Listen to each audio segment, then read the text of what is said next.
Abujo, Maingan and Ejnikas, Deshkan Zibi and Donjaba, Maingan Dodem. I was thinking what it is I can say, and the words are always hard to come by, when it comes to times like this, but maybe it wasn't my words that needed to be said. Maybe it was a little voice that woke up early June and said, I think they found us. When we all heard that voice, we woke up. All of our hearts and souls wondered what was going on. Out in BC, when a community found 215 bodies that were never accounted for over the years, and this woke up voices all across this country where people had to identify the fact that there was some atrocities happening in this country and on these lands that we call home.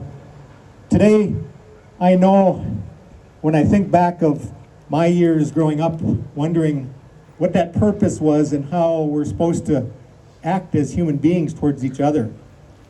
I remember standing at the forefront at Wounded Knee, South Dakota in 1973, when I first seen our warriors fight for our traditions and our culture and our language. Since then, it warmed me in my heart to say that my rest of my life will be fighting for our language, our culture, and all these beautiful things Creator gave us. I want to ask you, as people here, to consider how visionless, sitting around a fire, knowing that the Creator gave us a beautiful day. We're looking at each other in the circle, and the two people that are prominent in that circle, dressed in very beautiful clothes, looks like the wisdom on their face has been a tremendous gift that they are going to give to you. It's a grandmother and grandfather. They look at you and they see, my children. I have something for you today. The story that we pass on from our generation to yours says that exactly in those words that Kelly mentioned earlier, that love within ourselves for each other that has to be exhibited every single day. The grandmother and grandfather, they take that moment of truth because they realize in that life journey, it's not always very long. We walk through that eastern door when that sun comes up, and then we walk through that lodge of life. And inside that lodge, we find hardship, battles, struggles, but we also find peace, love, and joy, and friendship. And we can walk either of those roads. Wherever we put our feet, we know that those roads will take us to that western door someday. When we get to that western door, we turn around and we look at all those things that we said, done, people we hurt, people we loved, people that we care for. And we know that when we travel through that western door, it is to face Creator and all the things that we've done. This tells me that our grandparents live with us forever. They'll stay in our hearts, they'll stay in that wisdom that we can continue on with our generations to come. As we sit in that circle together and know that our hearts beat together, we're stronger. When we sit in that circle together of all cultures in this world, all nations, this world is a better place, exactly what our Creator wanted us to be. And then we look at those atrocities.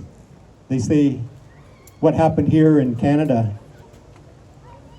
matches many other atrocities, but sometimes even was worse, because what we understand about the Holocaust and apartheid is what we heard, that they heard what was happening here in Canada.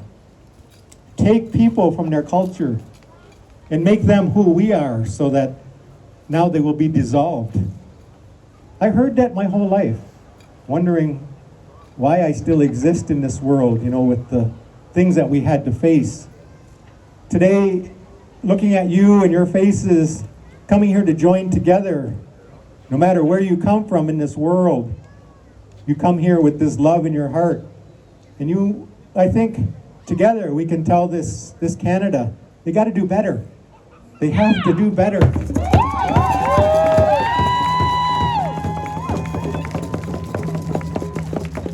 particularly Ontario, who didn't even choose to make this day a statutory holiday.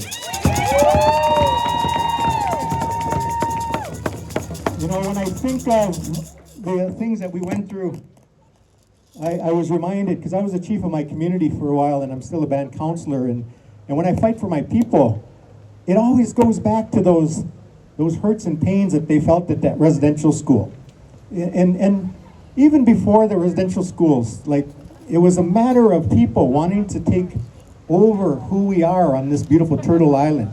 People came and they said that, I don't see a church. We need to bring them people to a church, but they didn't realize every day we gave thanks to Creator in everything we did.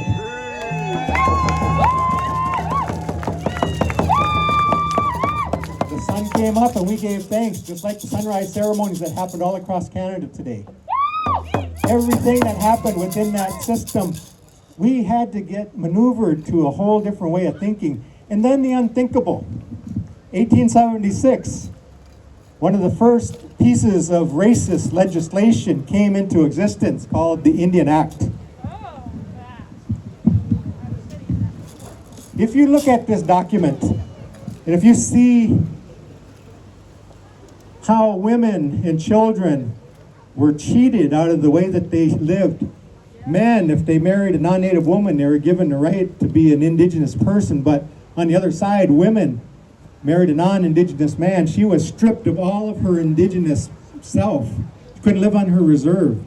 Couldn't no longer be considered an indigenous person. That was legislation in Canada. What happened to my grandmother?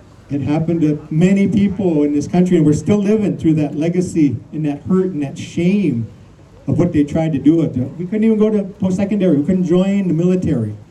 We couldn't do those things. And then when that residential school system came to be in existence, it became law that the children be taken from their homes and put into those schools and taught to be Christians, taught to be something other than what they thought in their own spirituality. They were taught and told and ordered. And those children's parents who didn't know really what was happening, they just knew that there was poverty in their community, and sometimes when an Indian agent would come and mandatorily tell those kids to get in their car.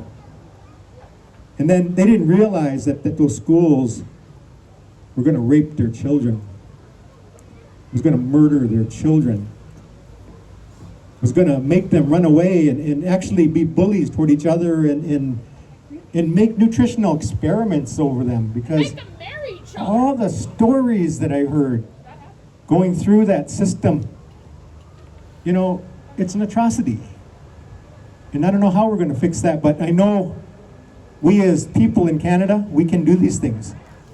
So when these years happen, when we say we got to get rid of that Indian Act, because that's really the first piece of legislation that I hope you can all tell the government of Canada to get rid of. Because we know how to do things. We know our rights. They're inherent. They're things that we need to consider in this country, because our inherent rights aren't going to make climate change worse. We're going to make it better. We're going to work on this earth together. But these legislational pieces that government has come up with has been a devastation to the lives of our people and your people and everybody that lives in this country. We don't need the government to tell us how to be First Peoples. So the question I always get is, why don't we fix it? You know, and the way that we understand is when we're attached to the Indian Act, it kind of helps us with our funding sources and things like that. And they say if you take away the Indian Act, we're going to take away all your funding. We're going to take away what you consider your reserve, because most of the reserves in Canada are still under Canadian title, not even under the First Nation title. People didn't know that. So the only thing that I can think of to get rid of this thing, I'm going to get you to hold this for a minute. Burn it!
Prime Minister Trudeau, have a look. We need you to burn that Indian Act and give that back to the people who own this land.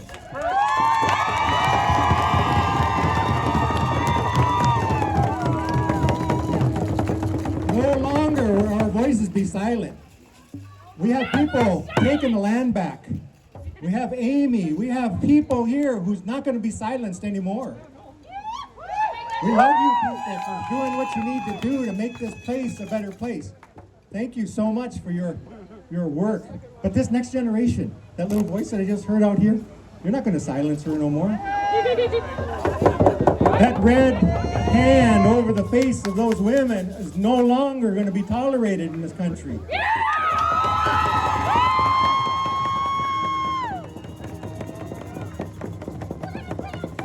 Murdered women and girls and boys will no longer be tolerated in this country ever again.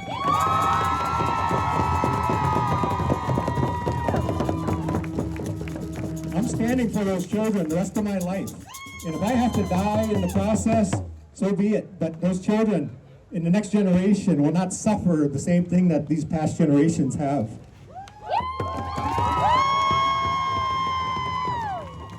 Let's do this together, brothers and sisters out there. Let's do this, because if we walk away today and say that, okay, we did a rally and we talked about things, I've been doing that my whole life. I'm tired of that. I stood up in Ipperwash. I stood up in Oka. I stood up in Wounded Knee, South Dakota. I took Canada to court because of pipelines that exist on this land that shouldn't. We need to do this, and I don't mean it's always confrontational in a battle. We can do it with integrity. Let's do it in a way that's going to make this country better, because the people want it to be better. Do you want it to be better? Let's make that sound.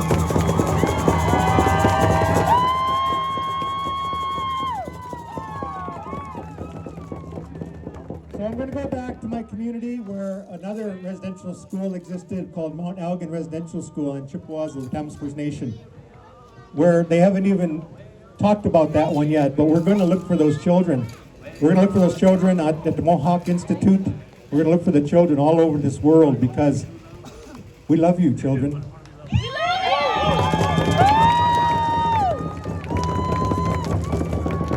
We're standing in unity today to prove that to every person that should be not working today, but taking time to reflect on this beautiful moment.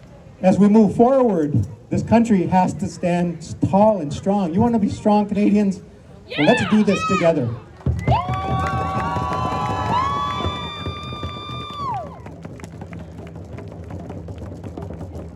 So with that said, our Indian Act is still burning. It takes a while because it's been in our existence for a while. But it's burning down to the ground. Anyway, I just wanted to share that with you today, and that walk was such a beautiful thing to see. All those orange shirts down the streets, the fire that was extinguished today, it belongs in your heart now. So let's walk this road of peace, friendship, harmony together, and let's be brothers and sisters. We love you all. Miigwech.